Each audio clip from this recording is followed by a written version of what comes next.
ಆತ್ಮೀಯರಿಗೆ ಜ್ಯೋತಿಷ್ಪಥ ಚಾನಲ್ಗೆ ಸ್ವಾಗತ. ನಾನು ನಿಮ್ಮ ಪ್ರೀತಿಯ ಅಜಿತ್ ಕಾರಂತ್. ನಾವು ಹಿಂದಿನ ಸಂಚಿಕೆಯಲ್ಲಿ ಪುರಾಣದ ಬಗ್ಗೆ ತಿಳಿದುಕೊಳ್ಳುವುದಕ್ಕೆ ಪ್ರಾರಂಭಿಸಿದ್ದೇವೆ. ಶ್ರೀದೇವಿ ಭಾಗವತ ಮಹಾಪುರಾಣ, ಇದರ ಬಗ್ಗೆ ನಾನೊಂದಷ್ಟು ವಿಷಯಗಳನ್ನು ನಿಮ್ಮ ಮುಂದೆ ಹಂಚಿಕೊಳ್ತಾ ಇದ್ದೆ. ಆತ್ಮೀಯರೇ, ಎಲ್ಲ ಪುರಾಣಗಳಲ್ಲಿಯೂ ಕೂಡ 18 ಪುರಾಣಗಳ ಬಗ್ಗೆ ಒಂದು ವಿವರ ಸಿಕ್ಕುತ್ತೆ ನಮಗೆ. ಅಂದರೆ ಅಲ್ಲಿಯ ಶ್ಲೋಕ ಸಂಖ್ಯೆಗಳು ಮತ್ತು ಅದರ ವಿಷಯಗಳು, ವಿಸ್ತಾರ ಇತ್ಯಾದಿಗಳು. ಹಾಗಾದರೆ ಈ ಪುರಾಣಗಳು ಯಾವ ಲಕ್ಷಣವನ್ನು ಹೊಂದಿದೆ ಇದನ್ನು ನಾವು ನೋಡುವಾಗ ಮಹಾಪುರಾಣಗಳು 10 ಲಕ್ಷಣಗಳನ್ನು ಹೊಂದಿರುತ್ತವೆ ಅಂತ. ಸರ್ಗ, ಪ್ರತಿಸರ್ಗ, ವೃತ್ತಿ, ರಕ್ಷಾ, ಅಂತರ, ವಂಶ, ವಂಶಾನುಚರಿತ, ಸಂಸ್ಥಾ, ಹೇತು, ಅಪಾಶ್ರಯ ಎನ್ನುವ 10 ಲಕ್ಷಣಗಳನ್ನು ಮಹಾಪುರಾಣಗಳು ಹೊಂದಿರ್ತವೆ. ಉಪಪುರಾಣಗಳು ಸರ್ಗ, ಪ್ರತಿಸರ್ಗ, ವಂಶ, ಮನ್ವಂತರ ವರ್ಣನ, ವಂಶಾನುಚರಿತ ಈ 5 ಲಕ್ಷಣಗಳನ್ನು ಹೊಂದಿರ್ತವೆ. ಈ ಲಕ್ಷಣಗಳನ್ನು ನಾನು ಆಯಾಯ ಸಂದರ್ಭಗಳಲ್ಲಿ ನಿಮಗೆ ವಿವರಿಸುವವನಿದ್ದೇನೆ. ದೇವಿ ಭಾಗವತದಲ್ಲಿ ಉಳಿದ ಪುರಾಣಗಳ ಸಂಖ್ಯೆಯ ಬಗ್ಗೆ ಒಂದು ವಿವರವನ್ನು ಕೊಟ್ಟಿದ್ದಾರೆ. ಇದು 2 ಮತ್ತು 3ನೇ ಅಧ್ಯಾಯಗಳಲ್ಲಿ, ಪ್ರಥಮ ಸ್ಕಂಧದ 2 ಮತ್ತು 3ನೇ ಅಧ್ಯಾಯಗಳಲ್ಲಿ ನಮಗೆ ದೊರಕುತ್ತೆ. ಬ್ರಹ್ಮಪುರಾಣ 10,000 ಶ್ಲೋಕಗಳನ್ನು ಹೊಂದಿದೆ ಅಂತ ಹೇಳುತ್ತೆ. ಹಾಗೆ ಪದ್ಮಪುರಾಣ 55,000 ಶ್ಲೋಕಗಳನ್ನು ಹೊಂದಿದೆ. ಇನ್ನು ವಿಷ್ಣು ಪುರಾಣ 23,000 ಶ್ಲೋಕಗಳನ್ನು ಹೊಂದಿದೆ. ವಾಯುಪುರಾಣ 24,600 ಶ್ಲೋಕಗಳನ್ನು ಹೊಂದಿದೆ. ಶ್ರೀಮದ್ ಭಾಗವತ ಅಂದರೆ ಇದು ವಿಷ್ಣು ಭಾಗವತ, ಇದು 18,000 ಶ್ಲೋಕಗಳನ್ನು ಹೊಂದಿದೆ. ನಾರದ ಪುರಾಣ 25,000 ಶ್ಲೋಕಗಳನ್ನು ಹೊಂದಿದೆ. ಮಾರ್ಕಂಡೇಯ ಪುರಾಣ 9,000 ಶ್ಲೋಕಗಳನ್ನು, ಹಾಗೂ ಅಗ್ನಿಪುರಾಣ 16,000 ಶ್ಲೋಕಗಳನ್ನು, ಭವಿಷ್ಯ ಪುರಾಣ 14,500 ಶ್ಲೋಕಗಳನ್ನು, ಬ್ರಹ್ಮವೈವರ್ತ ಪುರಾಣ 18,000 ಶ್ಲೋಕಗಳನ್ನು, ಹಾಗೂ ಲಿಂಗಪುರಾಣ 11,000 ಶ್ಲೋಕಗಳನ್ನು ಹೊಂದಿದೆ. ಇದಲ್ಲದೆ ವರಾಹ ಪುರಾಣ 24,000 ಶ್ಲೋಕಗಳು, ಸ್ಕಾಂದ ಪುರಾಣ 81,000 ಶ್ಲೋಕಗಳು, ವಾಮನ ಪುರಾಣ 10,000 ಶ್ಲೋಕಗಳು, ಕೂರ್ಮ ಪುರಾಣ 17,000 ಶ್ಲೋಕಗಳು, ಮತ್ಸ್ಯ ಪುರಾಣ 14,000 ಶ್ಲೋಕಗಳು, ಗರುಡ ಪುರಾಣ 19,000 ಶ್ಲೋಕಗಳು, ಬ್ರಹ್ಮಾಂಡ ಪುರಾಣ 12,100 ಶ್ಲೋಕಗಳು. ಈ ರೀತಿಯಾಗಿ ದೇವಿ ಭಾಗವತದಲ್ಲಿ ಈ ಉಳಿದ ಪುರಾಣಗಳ ಶ್ಲೋಕ ಸಂಖ್ಯೆಯನ್ನು ಹೇಳ್ತಾ ಹೋದರು.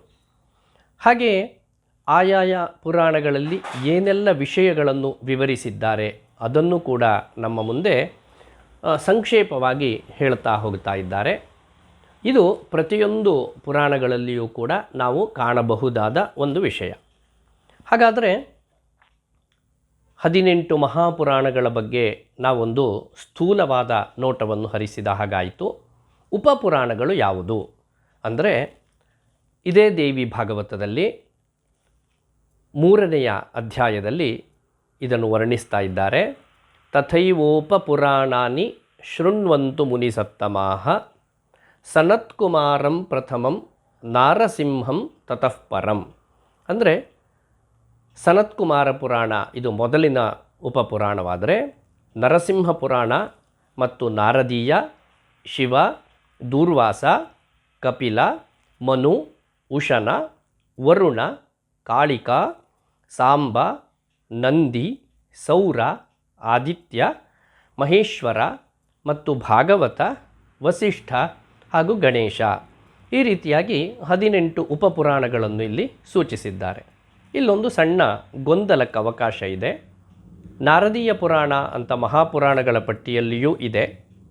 ಇಲ್ಲಿ ಉಪಪುರಾಣಗಳ ಪಟ್ಟಿಯಲ್ಲಿಯೂ ಕೂಡ ನಾರದೀಯ ಪುರಾಣವನ್ನು ಹೇಳಿದ್ದಾರೆ. ಹಾಗಾದರೆ 2 ನಾರದ ಪುರಾಣಗಳು ಇದ್ದಾವೆಯೇ ಅಂತ ಹೇಳಿದರೆ ಹೌದು. ಬೃಹನ್ನಾರದೀಯ ಎನ್ನುವಂಥದ್ದು ಒಂದು ಬೇರೆಯೇ ಪುರಾಣ, ಮತ್ತೊಂದು ಅತ್ಯಂತ ಸಂಕ್ಷೇಪವಾದ ನಾರದ ಪುರಾಣ ಎನ್ನುವಂಥದ್ದು, ಇದು ಉಪಪುರಾಣಗಳಲ್ಲಿ ಸೇರಲ್ಪಡುತ್ತೆ ಅಂತ. ಈ ಪುರಾಣಗಳಲ್ಲಿ ಕೇವಲ ಕಥೆಯನ್ನು ಹೇಳುವುದು ಮಾತ್ರವಲ್ಲ, ಜೊತೆಗೆ ಒಂದು ಗಣಿತ ಇದೆ, ವಿಜ್ಞಾನ ಇದೆ, ಇಲ್ಲಿ ಅನೇಕ ಖಗೋಳಶಾಸ್ತ್ರಕ್ಕೆ ಸಂಬಂಧಪಟ್ಟಂತಹ ವಿಷಯಗಳಿದ್ದಾವೆ. ಹಾಗೂ ನಮ್ಮ ಭಾರತೀಯ ಪರಂಪರೆಯಲ್ಲಿ ಏನು ಒಂದು ವರ್ಷಕ್ಕೆ 365 ದಿವಸಗಳನ್ನು ಆಚರಣೆ ಮಾಡ್ತಾ ಇದ್ದೇವೆ, ಆ ಪ್ರತಿಯೊಂದು ದಿವಸದ ಮಹತ್ವವನ್ನು ಕೂಡ ಈ ಪುರಾಣಗಳು ನಮಗೆ ವರ್ಣಿಸ್ತಾ ಹೋಗ್ತಾ ಇದ್ದಾವೆ.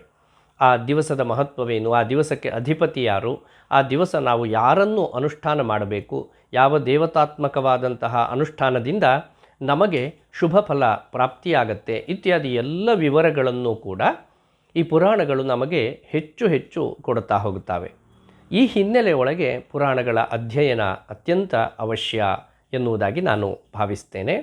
ಜೊತೆಗೆ ನಮ್ಮ ನಿತ್ಯ ಜೀವನ ಅದಕ್ಕೆ ಬೇಕಾದಂತಹ ಅನೇಕ ಉಪಯುಕ್ತ ಮಾಹಿತಿಗಳು ಈ ಪುರಾಣಗಳಲ್ಲಿ ಹೇರಳವಾಗಿ ದೊರಕುತ್ತೆ.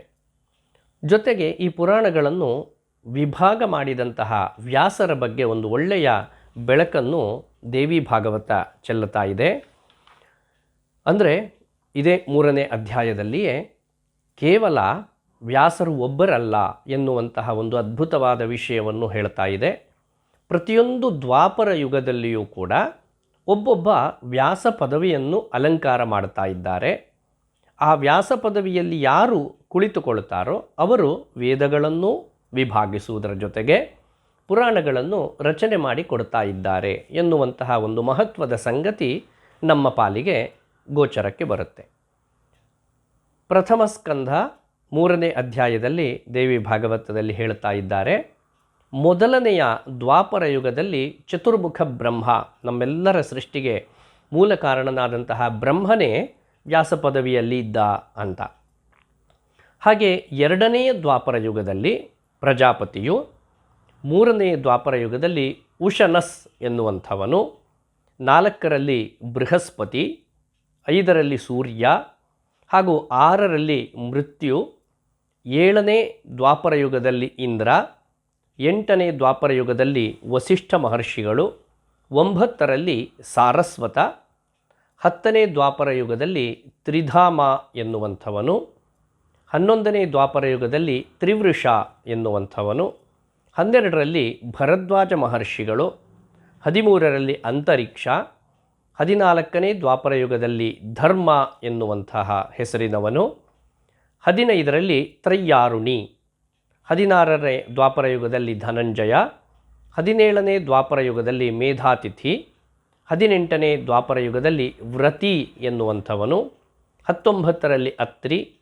20ರಲ್ಲಿ ಗೌತಮ, 21ರಲ್ಲಿ ಉತ್ತಮ, 22ನೇ ದ್ವಾಪರ ಯುಗದಲ್ಲಿ ವೇನವಾಜಶ್ರವ ಎನ್ನುವಂಥವನು, 23ರಲ್ಲಿ ಸೋಮ ಅಮುಷ್ಯಾಯಣ ಎನ್ನುವಂಥವನು, 24ರಲ್ಲಿ ತೃಣಬಿಂದು, 25ರಲ್ಲಿ ಭಾರ್ಗವ, 26ರಲ್ಲಿ ಶಕ್ತಿ ಮಹರ್ಷಿಗಳು, 27ರಲ್ಲಿ ಜಾತೂಕರ್ಣ್ಯ ಹಾಗೂ ಈಗ ನಡೆಯುತ್ತಿರುವ 28ನೇ ದ್ವಾಪರ ಯುಗ, ಅಂದರೆ ದ್ವಾಪರ ಯುಗ ಕಳೆದು ಈಗ ನಾವು 28ನೇ ಕಲಿಯುಗದಲ್ಲಿದ್ದೇವೆ. ಕಳೆದ 28ನೇ ದ್ವಾಪರ ಯುಗದಲ್ಲಿ ಕೃಷ್ಣದ್ವೈಪಾಯನ ಎನ್ನುವಂಥವರು. ಹೀಗೆ 28 ಮಂದಿ ಮಹರ್ಷಿಗಳು ಈ ವ್ಯಾಸ ಪದವಿಯನ್ನು ಅಲಂಕಾರ ಮಾಡಿದರು.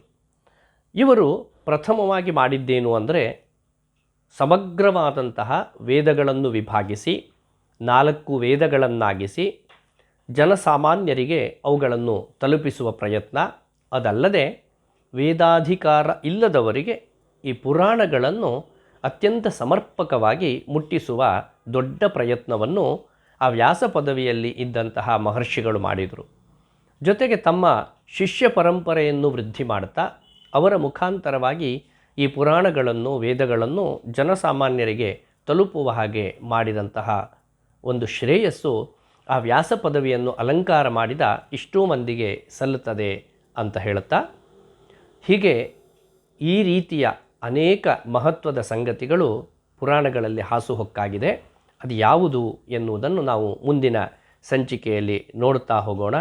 ಎಲ್ಲರೂ ಕೂಡ ಹೆಚ್ಚಿನ ಸಂಖ್ಯೆಯಲ್ಲಿ ಇದನ್ನು ನೋಡಿ ಪ್ರೋತ್ಸಾಹಿಸಿದಿರಿ ಅಂತಾದರೆ ಸಮಗ್ರವಾಗಿ ನಮಗೆ ಪುರಾಣಗಳನ್ನು ತಿಳಿದುಕೊಳ್ಳುವುದಕ್ಕೆ ಆಗದೇ ಹೋದರೂ ಸಂಕ್ಷೇಪವಾಗಿಯಾದರೂ ಆ ಪುರಾಣಗಳ ಮಹತ್ವವನ್ನು ತಿಳಿದುಕೊಳ್ಳುವ ಹಾಗಾಗುತ್ತದೆ ಎನ್ನುವ ಆಶಯದೊಂದಿಗೆ ಮತ್ತೊಮ್ಮೆ ಎಲ್ಲರಿಗೂ ಶುಭವಾಗಲಿ ಅಂತ ಹಾರೈಸ್ತಾ ಧನ್ಯವಾದಗಳನ್ನು ಹೇಳ್ತಾ ಇದ್ದೇನೆ.